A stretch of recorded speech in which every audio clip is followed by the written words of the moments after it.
우리 한번 따라해 보시겠습니다. 여호와께 능하지 못한 일이 있겠느냐. 자, 여러분이 해봅니다. 시작. 여호와께 능하지 못한 일이 있겠느냐. 아멘. 인생의 많은 신비 가운데 하나가 바로 만남의 신비입니다.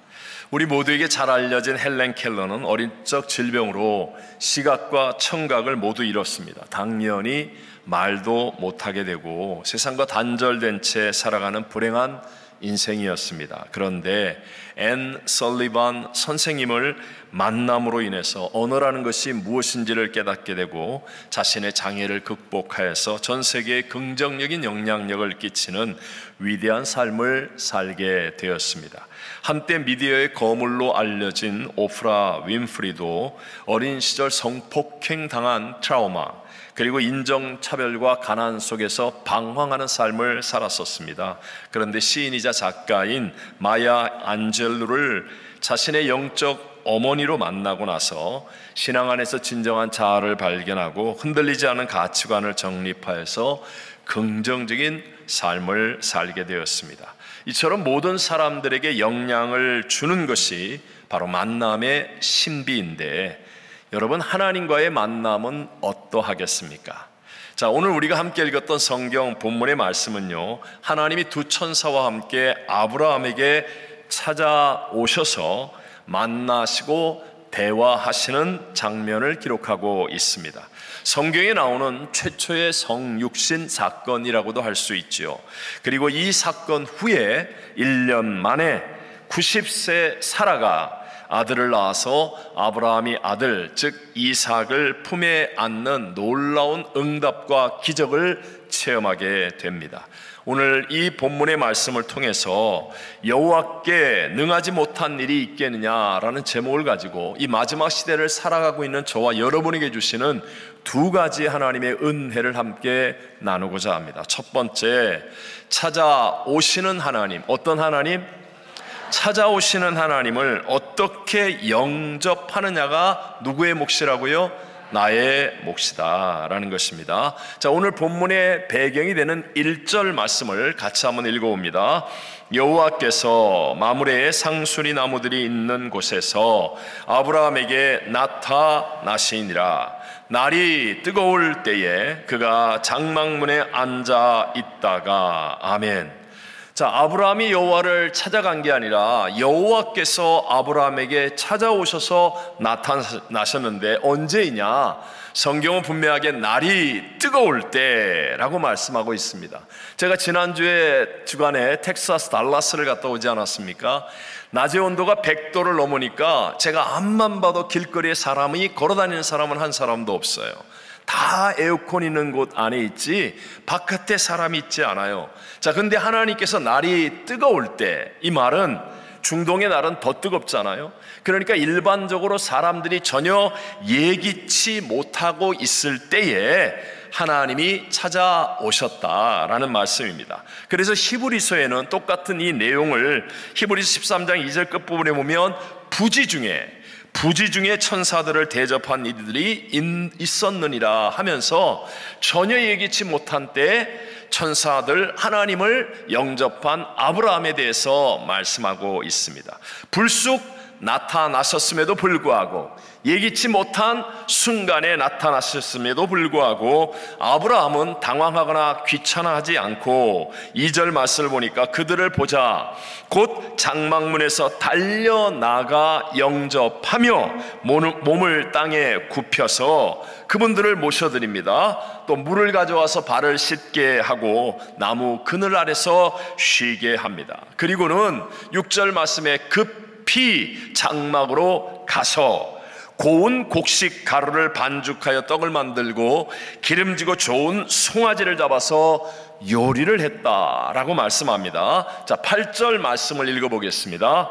아브라함이 엉긴 젖과 우유와 하인이 요리한 송아지를 가져다가 그들 앞에 차려놓고 나무 아래에 모셔 섬에 그들이 먹으니라. 아멘. 여러분, 이 영접이 어떠한 영접입니까? 억지로 찾아와서 문을 열어준 정도가 아니라는 거죠. 그분들을 극진하게 영접합니다. 정말로 마음의 문을 열고 영접합니다. 최선을 다해서 영접하였다. 아까 보았던 6절에 급히 장막으로 가서라고 기록하고 있는 이 말씀은요, 쉽게 얘기하면 내 문제 해결하고 난 다음에 손님을 받아들였다라는 것이 아니라 먼저 어떤 상황인지 어떤 형편인지 전혀 상관없이 급히 장막으로 가서 먼저 그분들을 영접하고 대접하였다라고 말합니다. 신약에서 마태복음 6장 33절에 말씀하는 그런즉 너희는 먼저 그의 나라와 그의 일을 구하라 그리하면 이 모든 것을 너에게 더하시리라 하시는 말씀과 맥락이 같은 내용의 말씀이라는 거죠. 이렇게 아브라함이 먼저 찾아오신 하나님을 잘 영접하니까 바로 그들의 소원인 자녀를 그 다음 해에 품에 안는 응답과 하나님의 놀라운 역사가 일어나게 되었다라고 성경은 말씀합니다. 10절 앞부분을 같이 읽어보겠습니다. 그가 이르시되 내년 이맘때 내가 반드시 내게로 돌아오리니 내 아내 사라에게 아들이 있으리라 하시니, 하나님이 말씀하시는 거예요. 약속의 말씀, 언약의 말씀을 주시는 거예요. 영접하였더니, 그것도 더 베스트를 가지고 최선을 다해서 영접하였더니 하나님께서는 좋으신 분이라 가장 좋은 것으로 말씀하시고 약속하여 주셨다. 그런데 그때 사라는요, 장막 뒤 문에 있었습니다. 그 문에서 정말 이렇게 극진히 영접한 하나님과 천사와 아브라함이 나누는 대화를 듣고 싶었겠죠. 그런데 그 말씀을 듣다가 웃고 말았습니다. 왜냐하면 하나님께서 내년에 이맘때에 너희가 아들을 안을 거야 라는 말씀이 자기 입장에서는 불가능한 일이라고 생각되었기 때문에, 이제 우리는 둘 다 늙었고 나는 여자의 생리가 끊어졌는데 무슨 애를 낳을 수 있을까? 그러자 하나님께서 사라에 대해서 분명한 문제 제기를 하십니다. 13절 말씀에 보니까 여호와께서 아브라함에게 이르시되 사라가 왜 웃으며 이르기를 내가 늙었거늘 어떻게 아들을 낳으리오 하느냐라고 문제 제기를 하시는 거예요. 지금 사라는 문 밖에 있습니다. 텐트 밖에 있는 거예요. 그리고 사라는 말하지 않았습니다. 속으로 생각하고 있었던 거예요. 그런데 하나님께서는 그런 사라의 생각의 불신앙을 지적하고 계신 것입니다. 여러분, 우리가 살아가는 세상에서는 속으로 생각하는 것에 대해서 죄로 여기지 않습니다. 음란한 생각을 속으로 하고 있으면, 미움의 생각, 살인의 생각을 속으로 하고 있으면 경찰이 와서 잡아가지도 않고 법정에 설 일도 없습니다. 그러나 역사를 주관하신 하나님, 저와 여러분의 생사화복을 다스리신 하나님은 우리의 생각을 먼저 다스리신다는 사실을 기억하셔야 합니다. 생각이 변화되지 않으면 믿음이 생기지 않고, 믿음이 생기지 않으면 하나님의 역사는 결코 일어날 수 없기 때문에, 그래서 사람이 마음으로 미움을 품어도 하나님은 살인한 자와 같다, 사람이 마음으로 음욕을 품어도 간음한 자와 같다 라고 하나님께서 말씀하시는 거예요. 제가 옛날에 사역할 때 한 자매님이 있었습니다. 아주 정말 세상말로 얘기하면 멀쩡하고 예쁘고 조건도 좋아서 사람들이 중매를 많이 해 주었습니다. 그런데도 불구하고 결혼을 안 하는 거예요. 될 듯 될 듯 안 되는 겁니다. 이상해서 제가 상담을 했었던 적이 있었어요. 이렇게 얘기를 나눠보니까 이 자매님이 파라과이에서 고등학교를 졸업하면서 한국에 놀러 갔다가 친구와 장난 삼아서, 당시 신세대 점집 그런 거 있죠. 점집 아시죠? 뭐 그런 누구나 젊은 사람들도 막 갈 수 있는 그런 점집을 찾아가서 사주를 보았다는 거예요. 사주는 통계야, 사주는 과학이야, 막 이런 식의 생각으로 아무 생각 없이 사주를 보았다는 거예요. 근데 그 사주를 볼 때 뭐 여러 말들이 있었는데, 당신은 지금 결혼하면 남자가 죽을 수도 있어요, 당신 빨리 결혼하면 삶이 꼬여서 불행할 수 있어요, 뭐 이런 식의 몇 마디의 말을 들었습니다. 그런데 놀랍게도 15년이 넘게 흐르는 동안에 그 말이 떠나지를 않았습니다. 생각 안에서, 겉으로는 멀쩡해요. 겉으로는 예배도 드렸어요. 겉으로는 다른 사람 모두가 보기에도 참 예쁘다, 상황이 좋다, 조건이 좋다, 참 결혼하기에 딱 맞다, 이렇게 해서 많은 사람이 중매도했어요. 그런데 생각이 영적으로 마귀의 종이 되어버리니까 결국 안 되더라는 것입니다. 여러분, 오늘날 크리스찬 가운데도 이런 비슷한 종류의 사람들이 많이 있습니다. 몸으로는 교회를 나왔는데 생각이 변화되지 않아요. 심지어는 어디 가서 예언이랍시고 들은 말들로 인하여 생각을 빼앗겨버린 사람들도 있습니다. 여러분, 성경 말씀이 아닌, 하나님의 말씀이 아닌 사람의 말을 붙잡으면 안 됩니다. 여러분, 성경에 뭐라고 그래요? 모든 사람이 죄인이라고 말하는 거예요. 저도 죄인입니다. 제 말이 아니라 제가 하나님의 말씀을 전할 때 그 말씀이 여러분에게 아멘으로 받아들여지게 되시기를 바랍니다. 여러분, 결국 사람의 말에 붙잡히면 사람의 종이 되고 세상의 종이 되고 나도 모르는 사이에 원수마귀의 종이 될 수 있다는 것이죠. 첫사람 아담과 하와가 그 좋은 환경인 에덴 동산에서 왜 박살이 났습니까? 하나님께서 분명히 말씀하셨잖아요.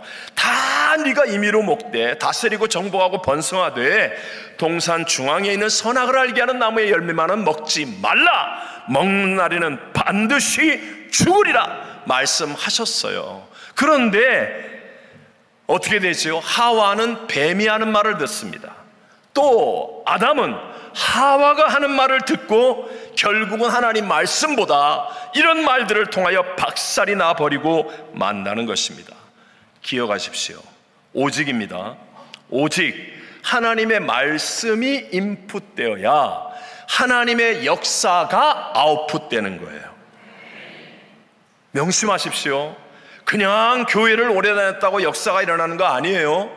하나님의 말씀이 내 안에 인풋되어지면, 말씀이 심겨지면 30배, 60배, 100배의 하늘나라의 열매들, 하나님의 생명의 풍성한 열매가 맺어지게 되는 줄로 믿습니다.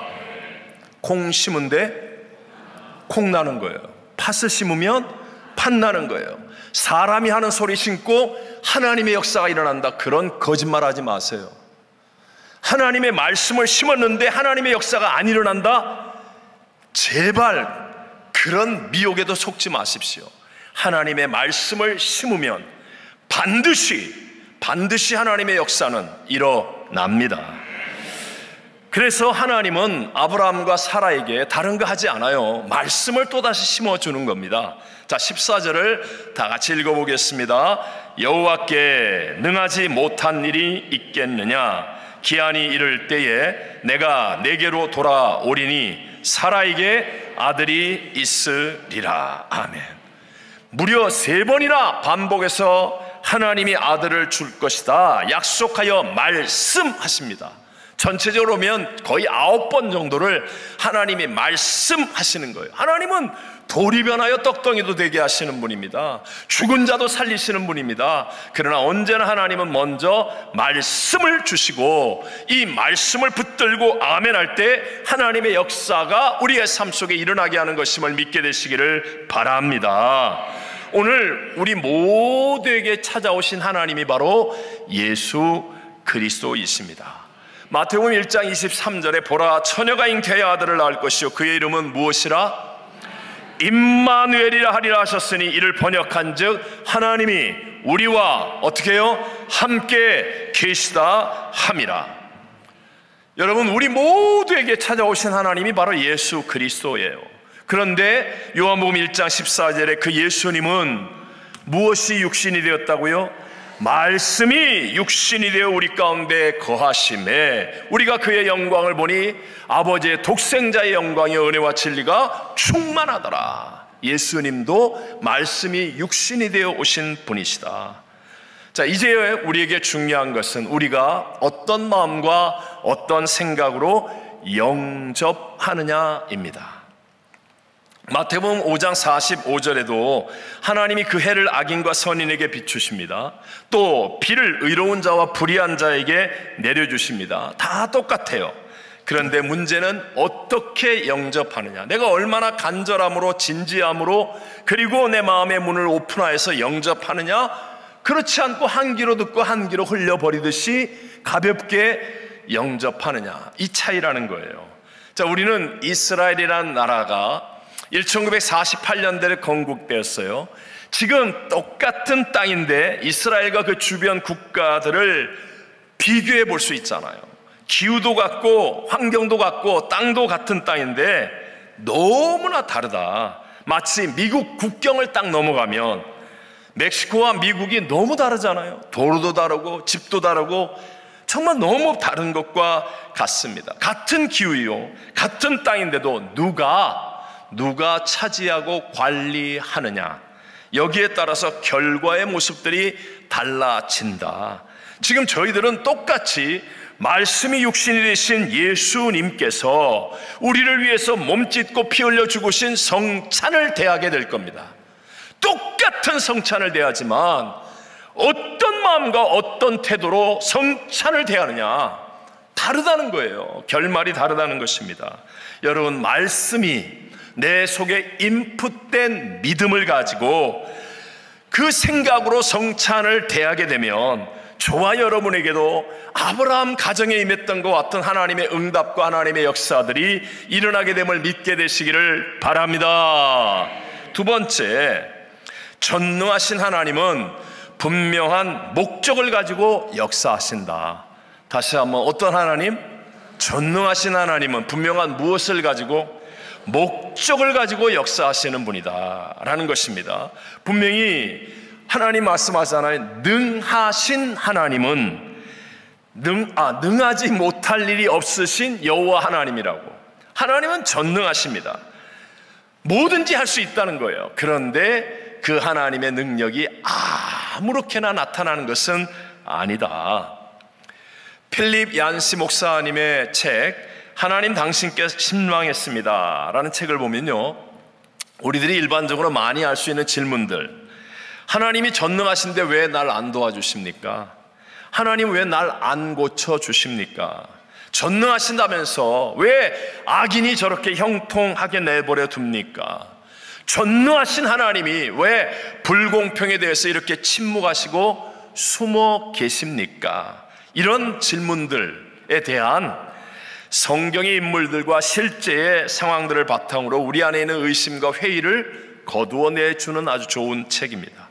여러분도 마찬가지로 만약에 하나님의 전능성만을 가지고 하나님, 나 지금 이렇게 어려운데, 힘든데, 억울한데, 내가 이렇게 구하고 매달리는데 왜 나에게 역사하지 않느냐라고 생각하면 여러분도 분노할 수 있고 실망할 수 있습니다. 그러나 전능하신 하나님은 분명한 목적, 하나님의 뜻을 가지고 역사하신다는 사실을 깨달으면 여러분 이기는 자가 될 줄로 믿습니다. 자, 성경에서 횟수로는 예수님의 이름보다 조금 더 많이 나오는 유일한 한 사람이 있습니다. 누굴까요? 다윗입니다. 구약과 신약에 다 나오기 때문에 예수님의 이름이 약 900번 나오는데 다윗이 약 1000번 정도 나와요. 대단한 사람이죠. 다윗은요, 어린 소년의 때에 하나님께 기름 부음을 받았습니다. 왕이 될 것이라고 하나님이 택하여 기름 부어 주셨어요. 근데 그 이후에 최소한 15년 동안 세상 말로 얘기하면 죽도록 고생합니다. 당시의 왕 사울에게 쫓겨다니며 죽을 뻔하고 광야를 전전긍긍하고 정말 파란만장한 인생을 삽니다. 수많은 전쟁을 했고 많은 대적을 만나야 했고, 그럼에도 불구하고 다윗은 하나님이 날 불러놓고 전능하신 하나님이라고 해놓고 왜 나에게 이렇게 하느냐고 시험에 들거나 삐지지 않습니다. 오히려 다윗은 하나님의 마음에 합한 자의 삶을 살았습니다. 그 이유가 무엇일까? 그 이유는 바로 다윗은 전능하신 하나님을 똑바로 믿으면서도 하나님의 뜻을 따라서 살아야 함을 깨달았기 때문이었다는 거예요. 사도행전 13장 36절에 다윗을 이렇게 간단하게 한 줄로 얘기합니다. 다윗은 당시에 하나님의 뜻을 따라 섬기다가 잠들어 그 조상들과 함께 묻혀 썩음을 당하였으되, 다윗의 일생을 아주 한마디로 얘기하는 거예요. 무엇을 따라 살았다고요? 하나님의 뜻을 따라 섬기다가 살다가. 그러니까 다윗은 전능하신 하나님과 동행하며 끝까지 승리자가 될 수 있었습니다. 신약의 사도 바울, 여러분 얼마나 훌륭한 주의 종입니까? 귀신들을 내쫓고 수많은 병자들을 고쳤습니다. 그런 바울이 선교를 위해 자신의 몸에 있는 육체의 가시 사단의 사자가 너무 힘들었어요. 그래서 이것을 좀 뽑아 달라고 하나님께 3번씩이나 간절하게 작정하여 기도했는데도 불구하고 전능하신 하나님께서 그 가시를 뽑아주지 않으셨습니다. 고쳐주시지 않았습니다. 그 이유는 바울을 더 귀하게 끝까지 사용하시려는 하나님의 분명한 뜻, 하나님의 목적이 있었기 때문이었습니다. 바울로 하여금 너무 큰 하나님의 능력이 나타나니까 사람들이 막 놀라고 동네가 뒤집어지고, 너무 위대한 능력이 나타나니까 스스로 자고해서 교만하지 않도록 늘 겸손하여 끝까지 하나님의 능력을 의지하여 하나님의 목적과 뜻을 이루는 삶을 살기 위해서, 그래서 바울이 이런 하나님의 목적과 뜻을 깨닫고 나니까 오히려 바울은요, 내가 약할 때 강함이라 고백합니다. 그리고 여러 약한 것들에 대해서 삐지거나 시험 드는 게 아니라 자랑하고 기뻐하게 되었다라고 증거합니다. 고린도후서 12장 9절과 10절만 제가 읽어드리면, 나에게 이르시기를 내 은혜가 네게 족하도다. 이는 내 능력이 약한 데서 온전해짐이라 하신지라. 그러므로 도리어 크게 기뻐함으로 나의 여러 약한 것들에 대하여 자랑하리니 이는 그리스도의 능력이 내게 머물게 하려 함이라. 그러므로 내가 그리스도를 위하여 약한 것들과 능력과 궁핍과 박해와 공고를 기뻐하노니 이는 내가 약한 그때에 어떠미라? 강함이라. 우리의 구세주 예수님이 무려 40일 동안 광야에서 금식을 하신 후에 사단에게 시험을 받으시잖아요. 사단은 예수님을 넘어뜨리려고 시험하는 거예요. 돌이 떡덩이가 되게 해서 먹어라. 성전 그 꼭대기에서 뛰어내리면 천사가 와서 너 받쳐주지 않냐. 그러면 사람들이 한 번에 뿅 하고 다 갈 텐데 그렇게 해라. 예수님께서 하셨습니까? 안 하셨습니까? 안 하셨습니다. 능력이 없어서 안 하셨습니까? 못 하신 것입니까? 아닙니다, 여러분. 능력이 없어서 못 하신 게 아니라 안 하셨습니다. 왜요? 전능성의 문제가 아니라 목적이, 뜻이 하나님과 상관이 없는 일이기 때문에. 능력을 행하신다, 안 행하신다? 안 행하신다. 또 예수님께서 십자가를 지시면서 모든 사람들에게 조롱, 멸시, 천대를 받고 어마어마한 고난을 다 담당하시며 죽으셨습니다. 여러분, 능력이 없어서 실패하신 것입니까? 아니라는 거예요. 지금 한마디만 해도 그냥 한순간에 천사들이 나타나 다 멸하실 수 있는 전능자의 능력이 있습니다. 그럼에도 불구하고 안 하신 거예요. 왜요? 하나님의 목적이, 하나님의 뜻이 예수님이 십자가를 지심으로 우리 모든 인류의 죄를 대속하시는 것이기 때문에, 그래서 능력이 없어서가 아니라 하나님의 뜻을 위해서 능력을 사용치 않고 죽으시면서 다 이루었다 하신 것이에요. 우리 인생에도 마찬가지입니다. 내가 예수를 잘 믿는데, 내가 어제 예배도 드렸는데, 나 열심히 기도도 했는데 왜 내게 이런 일이 생겨? 어째서 나는 이렇게 힘들게 살지? 왜 나는 이 고난의 문제가 해결되지 않는 거야? 라고 여러분 이해할 수 없는 상황을 만나게 될 때, 그때는 반드시 한 번은 멈추어서 진지하게 올바르게 하나님의 뜻이 무엇인지, 하나님의 목적이 무엇인지 물어야 하고 깨닫게 되시기를 바랍니다. 제가 좀 예화로 말씀드린 그렇지만 설교를 준비하면서요, 한 선교사의 아드님이 있었어요.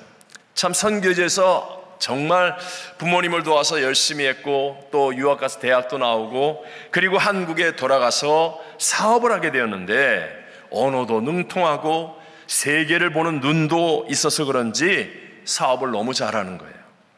그동안 선교지에서 고생하고 헌신한 열매가 맺어지는 것이라고 모두가 기뻐하고 좋아했어요. 근데 여기까지는 좋았습니다. 근데 한 몇 년을 하면서 점점 바쁘게 되니까 이제는 선교사의 아들이었던 이분이 주일날도 비행기 안에서 보내면서 예배를 제대로 드리질 못합니다. 막 그렇게 그냥 정신없이 세상 속에서 바쁘게 지내다가 자기 말로 한 1년쯤을 지낸 어느 날 고속도로에서 운전하던 차가 좋은 차였는데 갑자기 미끄러지면서 가드레일을 받고 몇 바퀴를 회전하고는 뒤집어지는 큰 사고를 당하게 되었어요. 경찰차와 구급차가 와서 이제 문을 뜯어내고 선교사 아들을 끄집어냈는데 그때까지는 좀 멀쩡하다는 표현은 그렇지만 정신을 잃지 않고 있었어요. 근데 첫 마디가 뭐였느냐? 내가 이렇게 될 줄 알았어.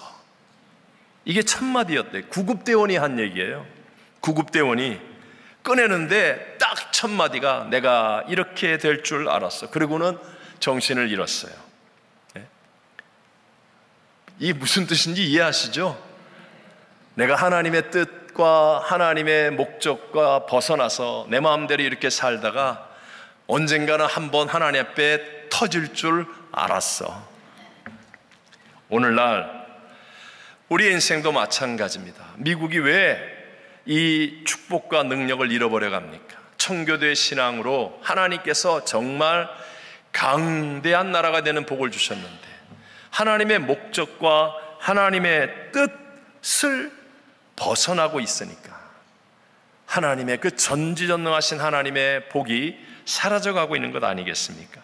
자, 그렇다면 우리 자신으로 돌아와서 여러분, 오늘날 하나님의 목적과 뜻은 100%입니다.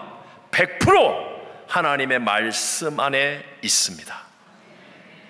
여러분 믿게 되시기를 바랍니다. 우리는 단 한 사람도 여러분 하나님의 목적과 뜻이 없는 분은 없어요. 모든 분들에게 하나님의 아름다운 목적과 뜻을 듣고 계신데 그게 어디에 있느냐? 100%입니다. 하나님의 말씀 안에서 하나님의 목적과 뜻을, 나를 향한 하나님의 목적과 뜻, 우리를 향한 하나님의 목적과 뜻, 이 시대를 향한 하나님의 목적과 뜻을 100% 말씀 안에서 찾을 수 있습니다. 우리 디모데후서 3장 16절과 17절만 우리 다 같이 한번 읽어보겠습니다. 모든 성경은 하나님의 감동으로 된 것으로 교훈과 책망과 바르게 함과 의로 교육하기에 유익하니 이는 하나님의 사람으로 온전하게 하며 모든 선한 일을 행할 능력을 갖추게 하려 함이라. 아멘. 모든 성경, 창세기부터 요한계시록까지 하나님의 계시와 하나님의 말씀은 완성되었어요. 여기에 더하거나 감하면 말할 수 없는 하나님의 심판과 저주를 받는 거예요. 완전한 계시예요. 그러므로 하나님의 말씀을 내가 깨달으면 내가 하나님의 사람으로 온전하게 될 뿐만 아니라 모든 선한 일을 행할 능력까지도 받게 되는 것임을 믿으시기 바랍니다. 그런 의미에서요, 우리 교회에서 우리의 자녀들 성경 암송 대회하는 것 너무 소중합니다. 여러분 자녀들이 좋은 학교 가기 위해서, 좋은 직장 가기 위해서, 좋은 결혼해서 좋은 만남 이루기 위해서 기도하는 것 그 이상으로 우리의 자녀들에게 성경 하나님의 말씀이 인풋될 수 있도록 기도하는 깨달음이 있게 되시기를 바랍니다. 오늘 성찬을 대할 때도 마찬가지예요. 성찬을 대하면서 내 느낌, 내 컨디션, 내 감정으로 대하는 게 아니에요. 나 어제 너무 늦게까지 일하고 바빠가지고 오늘 컨디션이 안 좋아서 성찬을 대해도 난 은혜를 못 받을 것 같아. 이거는 정말 잘못된 믿음입니다. 딱 하나, 우리가 성찬을 대할 때도 말씀을 붙들고 대하는 거예요.